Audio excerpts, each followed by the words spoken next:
Today's only my second time doing low bar squats, and my initial thoughts are, damn, it's tough on the upper body.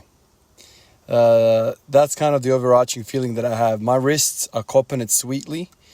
The positioning on my upper back, I just feel like the weight is not resting on me. I'm holding the weight. You know what I mean? Like when you do high bar squats, you can walk it out and you feel absolutely comfortable. The weight is on top of you. Like it's perfectly balanced on top of your body, and you just stand there. You're not actually holding the weight, you know? With low bar squats, man, if I relax, that thing's going to drop, slide down my back, and just give me a good old abrasion all the way down my back and possibly fall on my freaking calves. With this thing, I have to fight. Just standing there, I have to fight, which is something that I didn't really consider until trying it.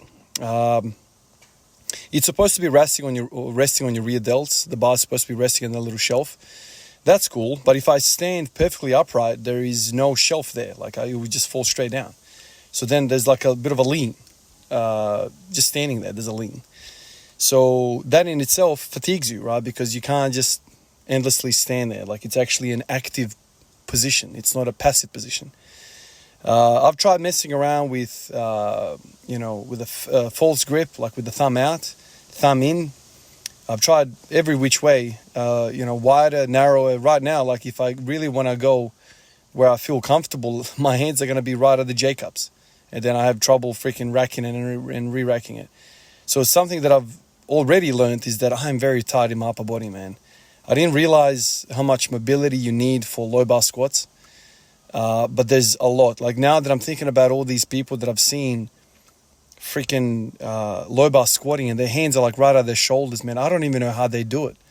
Like it's impossible for me. It's literally impossible for me. And I've seen people fracture their radius and ulnar. Like I saw one guy, I remember a few months ago, he was a fairly decent lifter. I don't know how many kilos he had, but he was a bunch of plates. And, he's holding that freaking thing in position and, squats, and then the thing just snapped his arm. It snapped his arm. And that basically illustrates how much weight is going through your freaking hands into that, lower arm and upper arm. It's literally your arms are holding it, which, man, that is something else, man. With a high bar squat, man, there is no weight on your hands at all. Like, yeah, sure, you can, hold it with your hands if you want to, but all of the weight is on your back. It's your back is holding the weight. So I can see how this could impact benching. This I can see how this could play a role in weakening your wrists. If you're in a powerlifting competition, squats come first and then bench comes after that. And if you completely smash your freaking wrists, I imagine it's going to have a negative impact on your benching. It just only makes sense.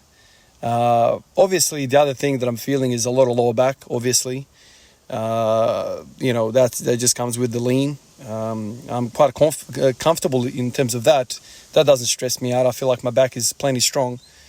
Even when I freaking high bar squat, my lower back is involved anyway. I feel like with the low bar squat, it's even less involved than the high bar because the bar is, there's a less of a lever. The bar is further down the back. So there's less pressure on the lower back. However, there is more lean here still, which, kind of makes that evens out at the bare minimum. Those are the two things. And the other thing, obviously, is that the lower body, I don't have the mobility to sit comfortably. My adductors are still sore from the leg press the other day and the previous day of low bar squatting. But the one thing the overarching feeling that I have that is a straight up positive is that my hips feel amazing. That's so welcoming. That is so refreshing. That is so nice. My hips feel great. Now, like after I've done the 5 sets with 120, 5 sets of 5, I feel great, man. I feel better than I did walking up to the squat rack, which is always something to think about. Like, we can all train whichever way we want to train, whichever discipline we want to immerse ourselves in. You can do whatever the hell you want, but you always have to ask yourself afterwards, how did that make me feel?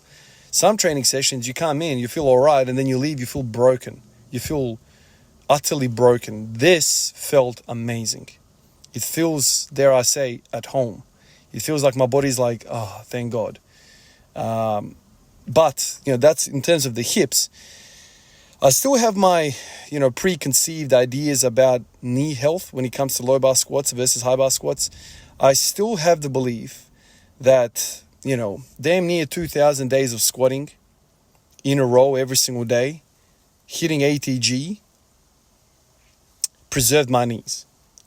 I truly believe that if you squat ass to grass where your calves and your hamstrings touch each other, that is the best thing for your knees.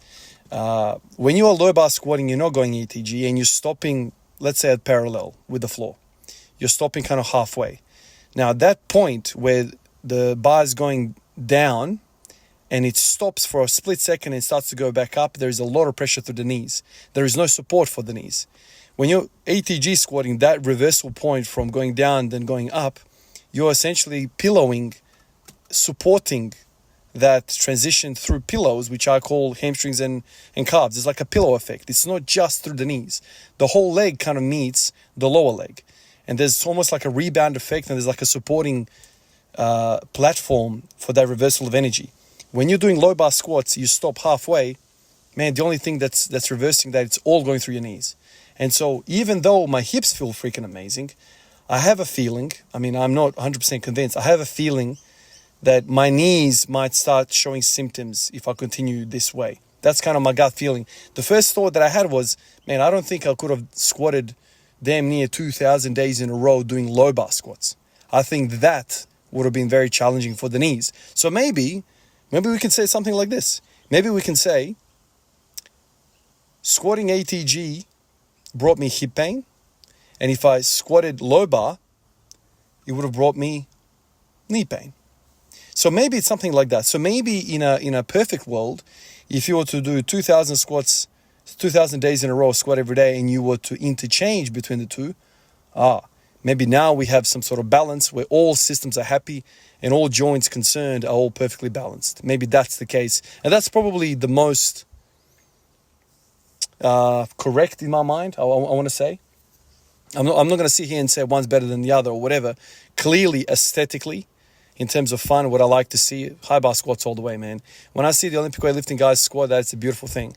But now, over the years of immersing myself in this sport and learning about all those things, me trying sumo stance, squats and deadlifts, and me feeling the difficulty associated with those movements. Now, when I see somebody squat low bar, I'm like, oh wow, that's impressive, because I know how it feels. You see that? I know what you have to go through. I know the difficulty in doing that. But when you've never tried that, when you've never tried that thing that you're watching, it's so easy to go, that's shit. Try it. Try it and then come back and watch it again. You'll see, damn, that is very impressive. That is super impressive. And this is the point I'm at right now. I'm like, man, I can't do that. That is super challenging for me. My high bar squat is way better than my low bar squat. So when I see a low bar squat, I'm like, respect, dude. That's impressive. That's just my gut feeling. That's me coming from a point of experience, of a point of, I understand the difficulty involved. Guys, I've got a name I want to shout out in this video. A fella by the name of Carlo. He's the latest fella to jump on Patreon and support me. Just want to say, appreciate you, Carlo, man. It really means a lot to have a close-knit group like this on Patreon that supports me no matter what. I'm just basically moments away of doing another video for Patreon. I've been pumping out these 1 hour long videos where I do how-to videos. Today I'm going to do bench press. So I hope all you guys on Patreon really appreciate this. I really want to make an effort for you guys, because I always think, man, these guys are going out of their way to support me no matter what happens on YouTube. So that means so much, and it just makes my content creation as stable as possible. YouTube is up and down, and some months I earn basically next to nothing, other months a little bit, but Patreon, guys, brings stability, and it just gives me that comfort, knowing that there is a support network there no matter what happens with the algorithms or whatever else. So Carlo and everyone else on there, you guys are champions, and I just want to make sure I appreciate you, and I will continue to show my appreciation through these 1 hour long videos that I'm going to pump out on Patreon. Thanks a lot, guys. I appreciate you all, and I'll catch you in the next one. Peace out.